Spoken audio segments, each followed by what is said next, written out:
this last video for this week, we will take a look at Spark SQL and what it enables as an abstraction layer on top of the base Spark engine. In the previous video, we looked at PySpark, we looked at specifics of Spark internals like RDDs, etc. But in reality, you would find that there is actually more ease of use with Spark SQL and DataFrames, much more so than RDDs and understanding the internals. Most analysis, for instance, nowadays happens on top of Spark SQL. There's a lot of optimization related work that happens behind the scenes, even within the Spark community, assuming Spark SQL as the front end. So keep that in mind.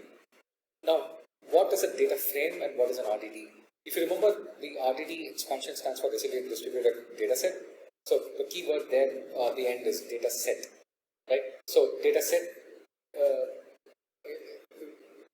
is the common shorthand for RDD, whereas data frame is what is the common way in which the Spark SQL layer represents data. So what is the key difference? The biggest difference is that the data frame is a typed data set, right? And which has some additional optimizations. But a typed data set effectively means a data set which is self-describing. It tells what the metadata is, it tells what the columns are, right? But it's got other optimizations built in, like for instance, for certain data types, for certain null values in integer columns, etc. So those are getting optimized in the way it gets stored, in the way it gets retrieved, and stuff like that, right? So that's how the data frames differ from data sets. So as you can imagine, you can construct a data set from a data frame, right? And you wouldn't lose any data, meaning you could refer to the data set within a data frame and you would not have lost anything. But when you do the other way around, when you construct a data frame from a data set, you are then inferring the metadata, and in which case, if the inference is wrong, obviously you're going to get the data frame wrong. So in practice, most data exchange mechanisms, including message buses, data brokers, APIs, flat files which are extracted from databases, all of them actually do have the metadata associated with the data set, right? So that you understand what the data is about. It describes the data very well. So in most cases, you are actually looking to construct data frames, not data sets. And the word data frame also is like the analogy works very well with the world of Python and pandas. So, okay. So the data frames themselves are the fundamental unit of operation on which Spark SQL executes. So, like we spoke about before, Spark SQL is a special abstraction syntax which is provided, which is SQL compatible. So, for those who come from that kind of a background, they can use those concepts, familiar concepts, to operate on top of the Spark distributed backend and not have to worry about driver program executors, what's a transformation that happens here, actions that happen here, etc., etc.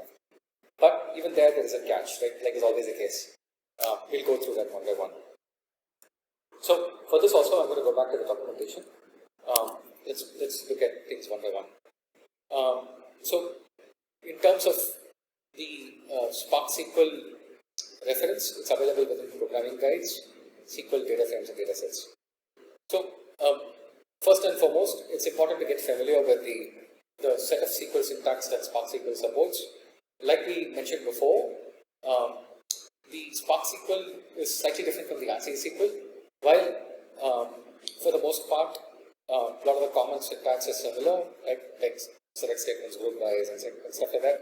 Some of the more advanced syntax is typically not supported, like correlated subqueries is one such example. So you can just go through the different syntax that's mentioned here. But the key parts that you have to look at would be the built-in functions, and that's where the richness really is. So these built-in functions have a lot of optimizations that have been done for you, right? So you don't have to go about defining things from scratch, right? Let's take a very simple example of average, right? So in computing average, especially on a group of data, you don't have to worry about whether its map ready is ready, Right? Spark SQL has already built it out for you. All you have to do is just call it on a data frame, you're done.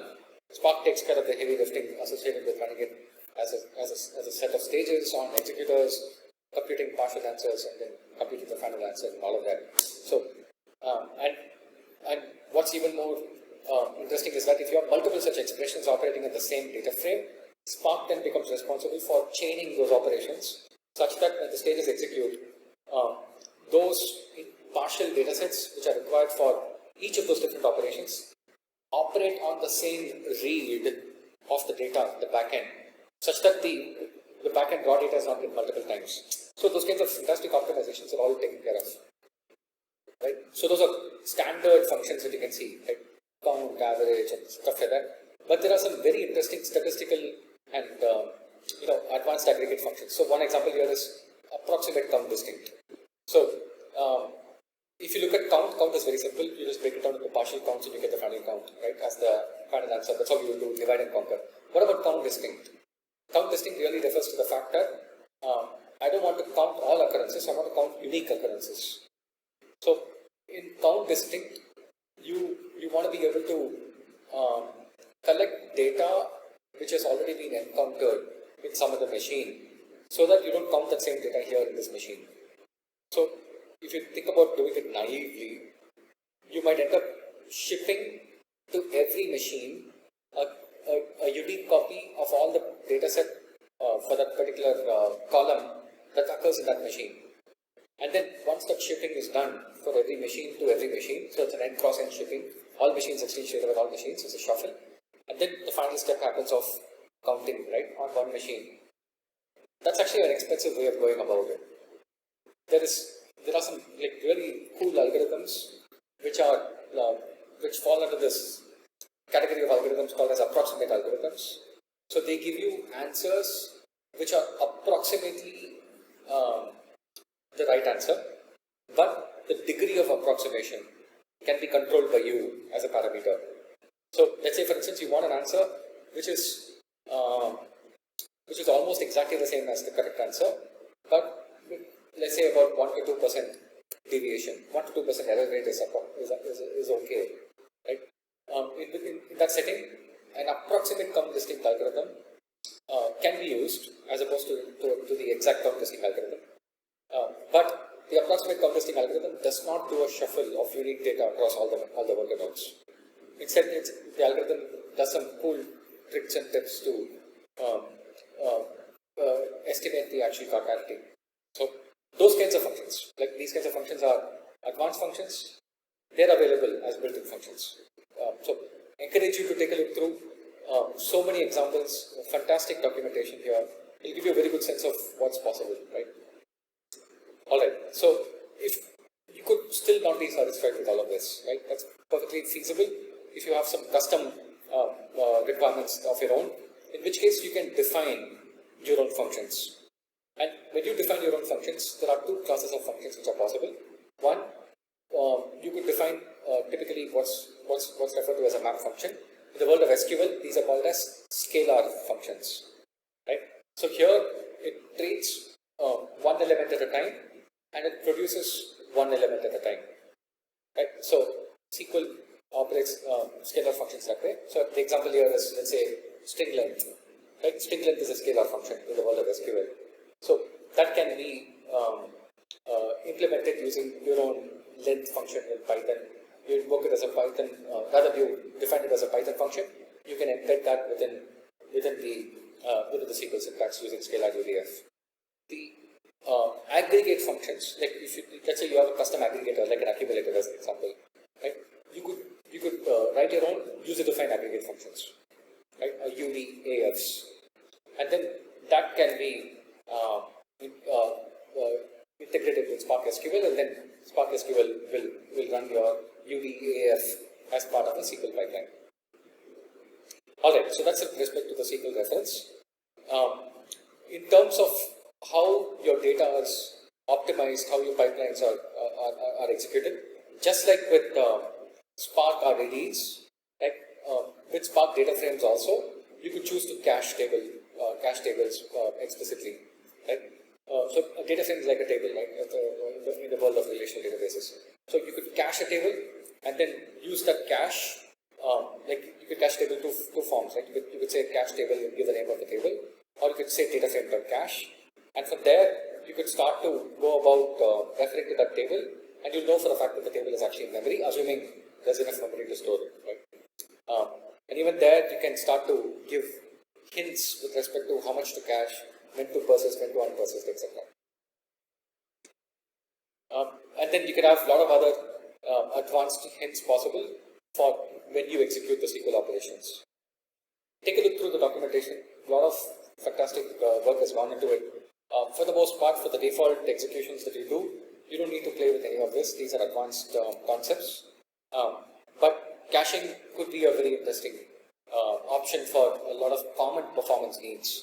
And you just have to analyze which data frame gets used again and again, and then you can choose to cache it, play with it, and then once you're done working with it, you can just do an explicit uncache so that you can start doing other things in your program. Great. So that's in terms of SQL and Spark SQL and data frames. The last topic is just tuning Spark. So for this, I'm going to go into the tuning page and then configuring Spark. So let me open these up.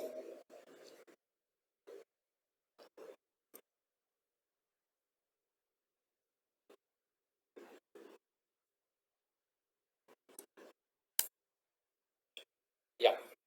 When you start tuning Spark itself as an execution, not just Spark SQL, right, but the Spark environment, you can start to determine things like what is the level of parallelism, how many executors, how do you manage memory, how much memory to allocate to each executor. So all of those are options available to you. So those can be looked up from this page, and then you'll get a very good sense of it. So for instance, one of the things we spoke about is the shipping of code, right, from the driver to the executor. The other thing that's related, the other side of the coin that's also related to it is shipping of data between the different executors, right, the executors and the driver. So all of that can be tuned further. So the concept of shipping code or shipping data is called as serialization. Serialization is what converts that data structure to a binary object or a byte array. And it's bytes that actually ship over the network, right? So in what format you convert that to bytes? That's what serialization determines. So that's an option that's available to you to convert, to change, because certain structures are more attuned to certain forms of serialization in terms of performance. Likewise, memory tuning, you can tune that, how much of the operating system memory to assume that's available for caching, how much of it is for temporary storage, for permanent storage of data, etc., etc. How much of it you want to allocate for broadcasting. So all of these are available as advanced topics, so you can take a look through. We'll also take a look at configuration. So that's important to know because that determines how many executors, etc. So in configuration, you can basically tune every single facet of Spark's behavior, including things like what is the shuffle behavior, what is the runtime environment, how many executors, what memory for each executor, etc., etc. All of that can be controlled here. Even for Spark SQL, you can control the environments. For Spark streaming, etc., etc. A lot of things are available. You can also control the extent of troubleshooting and logging that is enabled. For instance, the variable that determines where does the executors log their outputs so that you can go and debug that further, that is available in the configuration file. So you can take a look at it and see where the defaults are. So yeah, so that's in a nutshell the configuration page. You can play with it as an advanced exercise.